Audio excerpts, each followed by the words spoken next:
Hey everybody, what's up? This is Peter the Comic Cowboy, and in this video, I'm going to talk about a couple lots that closed in the Comic Link auction. That just a lot of the books finished tonight, and a few are passing over the next several days, but a lot of the big books have gone through. We've seen some record-breaking, incredible numbers, some of which are absolutely stunning, and I'm going to talk to you a little bit about what that means. To the best of my ability, because some of this, quite frankly, is absolutely new ground for Golden Age and for Silver Age books, particularly Marvel Keys from the Silver Age. Some of the prices realized over the last couple days on Comic Link have been absolutely stunning. In a couple cases, doubling the previous GPA. It's absolutely stunning. Some of these results that have come through the pike. We're going to look at it. I'm trying to unpack for you a little bit about what has happened here so we can know potentially directionally where this market is going. Can't really predict the future, but we can certainly look at what's occurred here and take a look at what we think might happen next. Absolutely wild stuff. So let's get into it. The first thing we're going to look at is this X-Men 1 6.0, okay? That just closed a few hours ago. Let's look at the book. Let's look at the price. We're going to go into the GPA afterwards and just sort of marinate on this result because it's pretty incredible. Full disclosure, I have the book in this grade, actually, incidentally. This is not my copy that I consigned. Maybe I should have, because this is a stunning price. $20,000 for an X-Men #1 1963 6.0 is by far a record breaker. It's a really, really strong number. Let's look at the book first, okay? There we go. Look at that, $20,000 and 250. 61 bids on this book, off-white pages, CGC, right? This is a phenomenal copy of a really nice book, way above what I think anyone could have imagined this book would sell for. Off-white pages, that's nice. That was kind of interesting. If you're familiar with this book, there's typically not a lot of Marvel chipping on the X-Men 1 as there is with the Hulk 1 or Amazing Fantasy 15 or Fantastic Four 1. You do see a lot of Marvel chipping with those titles, not so much with X-Men. So when I'm buying this particular book and I'm looking at it, especially at this kind of price point, I'm looking for really the vibrancy of the colors. Here, it's actually a little bit muted. This would not be what I would consider the strongest 6.0 that I've ever seen. Particularly, look at this browning here on the edge, and an overall a little bit of a dimness in the color. Obviously no Marvel chipping, not a ton of color breaking creases. I mean, no doubt it's a nice copy. Again, this sort of browning over here would probably potentially throw me off as a connoisseur. But obviously the book did really well. And, you know, by the book, not the grade, they say, but a 6.0 is really nice. And we're going to talk a little bit about, so that's a copy. Let's look at the reverse of this book, see how it holds up. Yeah, it's got a little bit of this sort of staining here on the back. I don't know if a press could help it. You have to assume at this price, the consigner has already done everything they could to get the best possible grade. This does look like a new holder from what I can tell. So, all right, so there you go, $20,000. It's just a wild figure. And so let's look at the GPA. Let's see how the book has sold over the last 6 months. Let's see how it sold a month ago in grade. And here we're just going to see this remarkable data here. This has blown me away. Let's look at it. Let's see what happened. GP analysis, otherwise known as GPA, is, in my opinion, the best tool for looking at data of sales. So Let's look up that X-Men 6.0 and see some pricing. And look at that, absolutely incredible. A 6.0 sold in October of last year, $13,000, right? Just over 13. We pull up the graph here. We could see it hit a high last year of 15,600. It's probably one of the better copies that sold. But if you kind of look back at the history of this book, all it has done is go up, right? Since 2015, book was $6,000, and it just sold for $20,000. That's a pretty remarkable return. That's probably better than putting your money into an S&P ETF, which had about 100% return over the last 5 years, and Uncle Sam's coming after you to take their cut. It peaked here at 15,000. That could have been a beautiful copy. It dropped a little bit here to 13,000, but nothing like 20 grand. In fact, if you look at the GPA, 20 grand it is almost in line with the 7.0. The 7.0 that sold over the 12-month moving average. So just a stunning price realized. And let's look at the other grades, because the book is en fuego across all grades. January, you can see the 5.5 hit 12,600.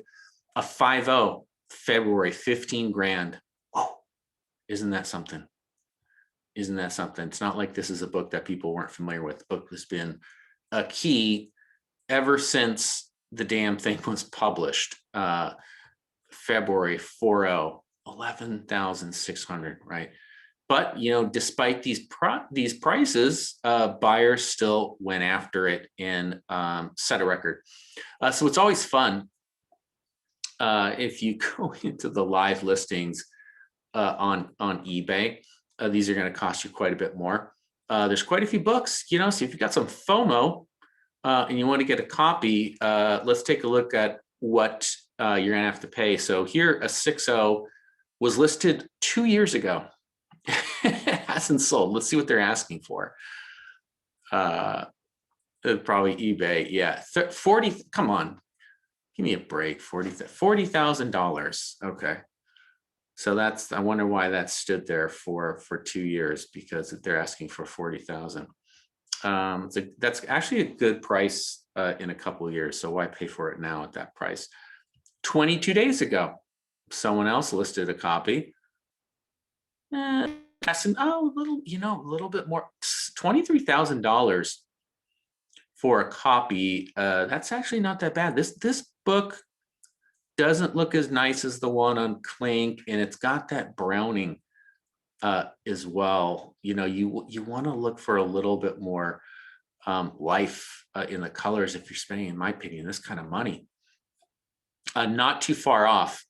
Quite often, some of these books have been listed on eBay for quite a while, and the seller's not always adjusting based on a price that was just realized hours ago. And oftentimes they are. So let's look at the 6.5 a month ago on eBay, presumably 34 grand. That's a little steep. Cream to off-white, page quality is not as nice. Might be able to press this bad boy, judging by how the pages line up on the right cover there. So that's interesting. And let's look at one more. 12 days ago, someone put a 4.5 up. Also probably eBay, right? Nope. My Comic Shop. They list on eBay and their own site. I never really liked their interface. Like, the pictures are small and you can't really zoom in. Spending a lot of money and I can't really look at the picture that well. 4.5 off-white, 13 grand pending. Look at that. Someone said, thank you, please. So that's some incredible data. We've got the sales data. Let's look at the census, right? How rare is this book, folks, in grade?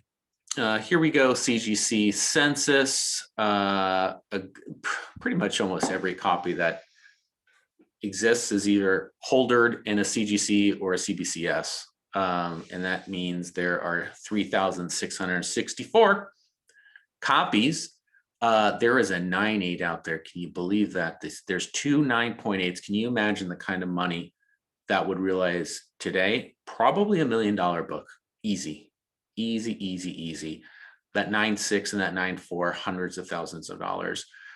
The 9.0, 3 years ago, I could have bought a 9.0 for $100,000, and there was a copy offered. Didn't buy it, didn't pull the trigger, didn't have the money. Today, worth quite a bit more.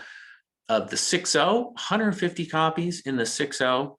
And you can see it really starts when you get up to the 8.0, the 8.5, numbers really start to come down.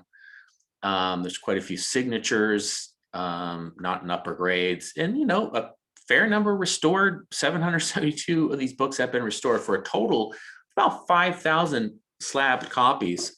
So the copies are out there, but just because there's a lot of copies doesn't mean it's interesting for collectors, right? All right, so let's talk a little bit about this. What has happened here, folks? So I've got a couple theories, and that's all they are. They're theories. And I don't know if it has any correlation to what has happened this evening in this sale, and probably actually over the last 2 months. You've seen a lot of the Marvel keys just catch fire, take flight. The books have been going hog wild, which is great. I'm a collector. I'm sure you are too. I'm usually holding more than I'm buying. So when stuff goes up, I'm not worried about the prices being out of reach.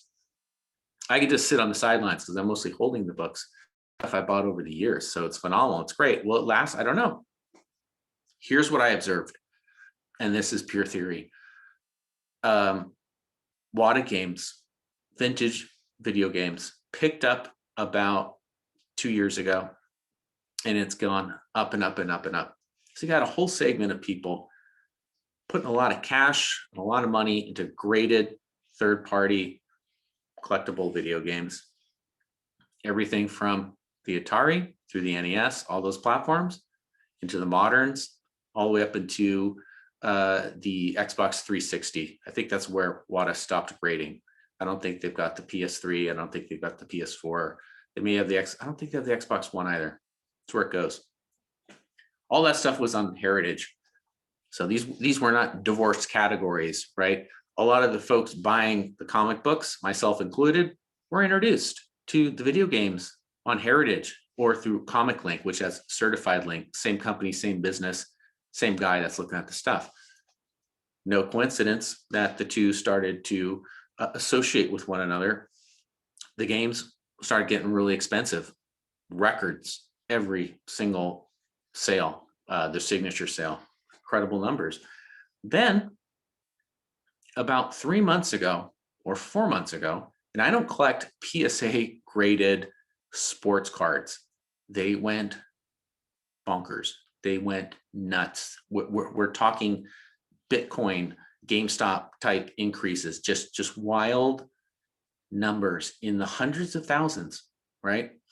Up into the low millions for some of these modern, rare refractor cards of you name it, all today's stars, LeBron James, stars to pass, Kobe Bryant, Michael Jordan.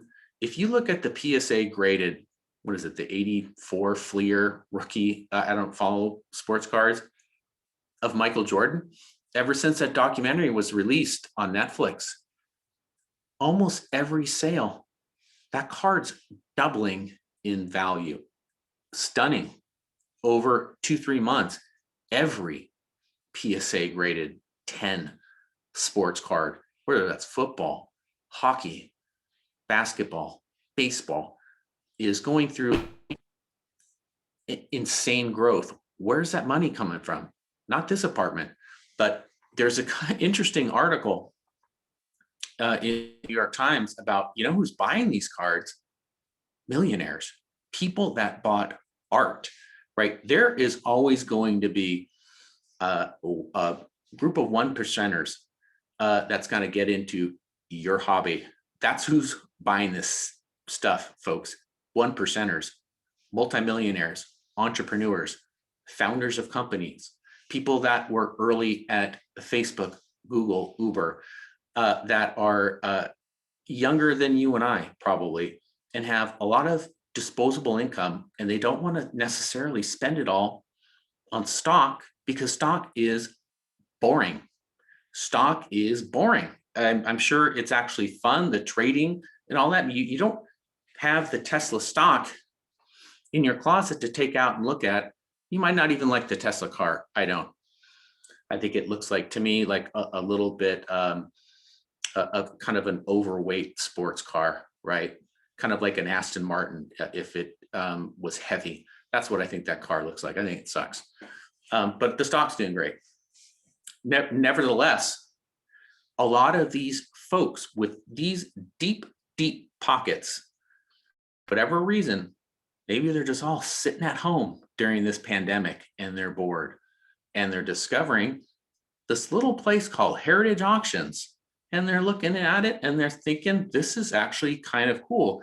I can pour tens and thousands of dollars into PSA graded sports cards. They're really small. Maybe Uncle Sam's not looking over my shoulder with a lot of money changing hands really quickly. You think the IRS knows what a PSA graded card is? They have no idea, friends. There is a lot of money moving around. No one's the wiser. That's a lot of cash changing hands, and that is a lot of money being turned over among a really small select group of deep pocketed, probably dudes that are going after this stuff. This is not your neighbor that took his life savings to buy a Mike Trout PSA graded card from 4 years ago and spent $200,000, their entire life savings, maybe the value of their actual home, to get a refractor card 1 in 5. This is some strange ass ballers put money into this stuff, and it cascades down, right? There are not a whole lot of people that tonight have 20 grand to put into an X-Men 1 and blam, pick that book up and bid that up, and all the underbidders. It's a lot of cash changing hands, right? There's a wave of folks coming into our hobby, kicking the tires and buying stuff and driving things up. That's my theory. So, my advice to you is, hold your collections, prudently buy. Don't always the shooting stars. Marvel is really taken off. Does it have more legs and more space to go? Maybe. I have bought some of these books myself recently, and they've continued to go up. Now, if you keep holding the book, you don't realize the gains, then you have not realized any profit until the book is sold. So it could go down. There are some books, for example, New Mutants 98 in a CGC 9.8. There's a lot of copies of that book. I bought a few over the last 3-4 months. It's kind of ticked up in the hundreds of dollars sequentially. It's amazing.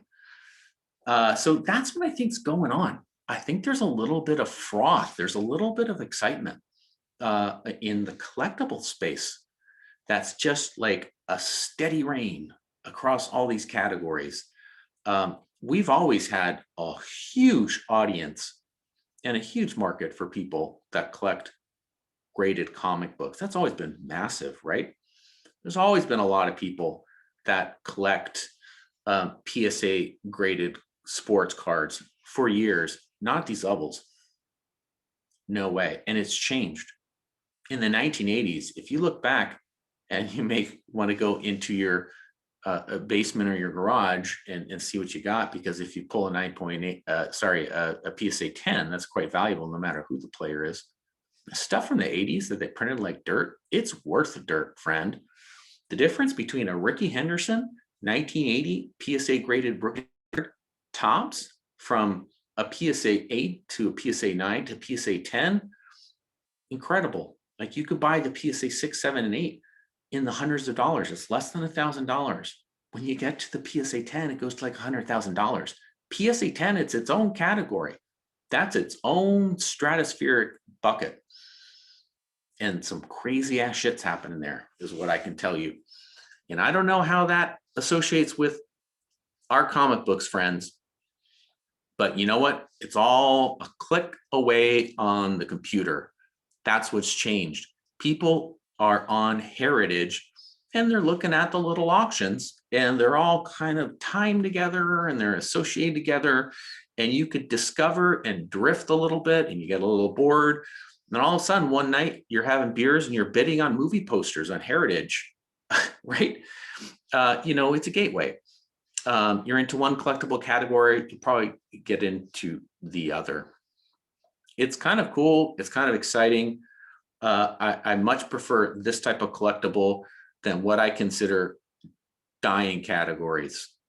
Dying categories for me are the stuff that your buddy's dad used to collect, from what you remember in the 1980s and 1990s when you went to your friend's house and your buddy's dad was some kind of collector. What did that guy collect? Stamps and coins. Stamps and coins, not comic books, right? I have a lot of memories of this. Friends of that I've known over the years that had, you know, a father that collected, and they collected this stuff. I can't tell you anyone I know that collects coins or recently has gotten into coins. I think there's a lot of intrinsic value to the coins, and there's a lot of people that collect them. And I'll just go out and say something that might be not be very popular. You know who collects coins? Old white men with money. That's the demographic. I mean, I don't know what the statistics are or what the demographics are, but that is like the most undiverse group of people that's ever lived. I don't know who collects coins. I don't mean to bash coins. I really don't. I think they're wonderful. I think they're joyous. There's history. There's American history. There's international history. A lot of cool stuff there.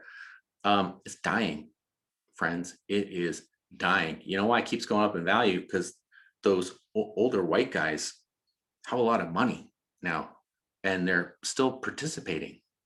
You know, those attorneys, those retired brokers that are in that space, not in it. I think it's boring.